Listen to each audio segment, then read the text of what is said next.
जरा इन दो तस्वीरों को देखिए। एक तरफ है अपनी जानी पहचानी पेट्रोल बाइक, धुआं, आवाज, गर्मी, और दूसरी तरफ एक ऐसी बाइक जिसकी नसों में मानो पानी दौड़ रहा है और उससे निकल रही है एकदम साफ सुथरी नीली ऊर्जा। ये किसी फिल्म का सीन नहीं, बल्कि एक सवाल है, क्या ऐसा सच में हो सकता है? तो सवाल यही उठता है, क्या कोई मोटरसाइकिल सच में पानी से चल सकती है? क्या हम पेट्रोल पंप की लंबी लंबी लाइनों को हमेशा के लिए अलविदा कह सकते हैं? हाँ, मुझे पता है, ये सुनते ही सबसे पहले दिमाग में क्या आता है? यही ना कि अरे ये तो हो ही नहीं सकता, असंभव। लेकिन क्या हो अगर मैं कहूं कि सच्चाई इससे कहीं ज्यादा चौंकाने वाली है? चलिए जरा इस आइडिया की गहराई में उतरते हैं और देखते हैं कि इसके पीछे का साइंस क्या कहता है। तो अब आता है सबसे बड़ा ट्विस्ट, इस पूरी कहानी का राज। देखिए, बाइक टेक्निकली सीधे सीधे पानी से नहीं चलती। असली हीरो तो कोई और है। असल में असली हीरो पानी नहीं, बल्कि पानी में छिपा एक एलिमेंट है, और वो है हाइड्रोजन। जी हाँ, एक बहुत पावरफुल फ्यूल जिसे हम पानी से ही निकालते हैं। तो बाइक चलती है हाइड्रोजन पर, जो आता है पानी से। ठीक है, तो ये तो समझ आ गया कि हाइड्रोजन फ्यूल है, पर यह होता कैसे है? मतलब पानी से लेकर बाइक के पहियों तक ये पावर पहुंचती कैसे है? क्या है पूरा प्रोसेस?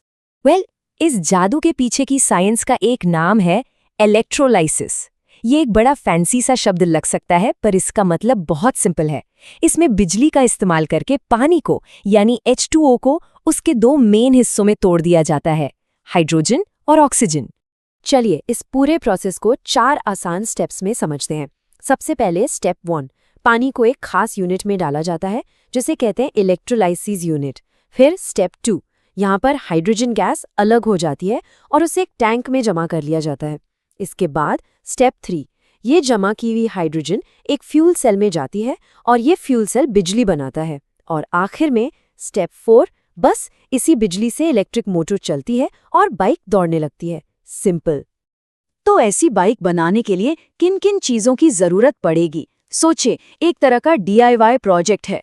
सबसे पहले तो वो इलेक्ट्रोलाइसिस यूनिट चाहिए जो पानी को तोड़ेगी।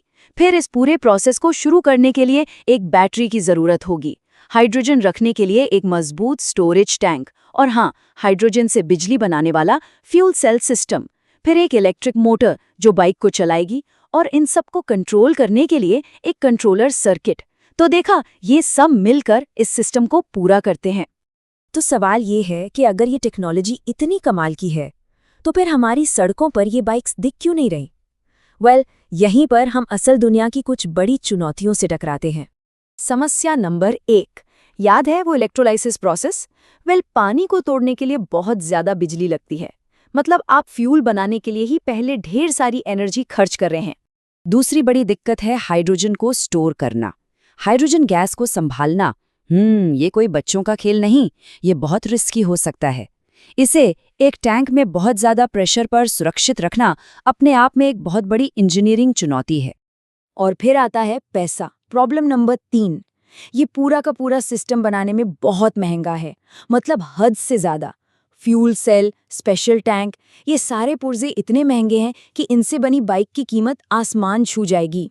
और आखिरी चौथी बड़ी समस्या है एफिशिएंसी, मतलब आप जितनी एनर्जी डालते हैं उसका कितना हिस्सा काम में आता है। पानी से हाइड्रोजन बनाने और फिर हाइड्रोजन से बिजली बनाने, इस पूरे सफर में काफी एनर्जी वेस्ट हो जाती है। तो सिस्टम की ओवरऑल एफिशिएंसी फिलहाल काफी कम है। लेकिन इतनी सारी समस्याओं का मतलब ये नहीं कि ये आइडिया बेकार है या कहानी यहीं खत्म हो गई। नहीं, बिल्कुल नहीं। ये तो बस भविष्य की एक झलक है। देखिए, दुनिया भर में साइंटिस्ट और इंजीनियर्स दिन रात इन्हीं समस्याओं का हल ढूंढने में लगे हैं। वो बेहतर, सस्ते और ज्यादा एफिशिएंट तरीके खोज रहे हैं, क्योंकि उनका लक्ष्य एक ही है, भविष्य के लिए क्लीन एनर्जी से चलने वाली गाड़ियां बनाना।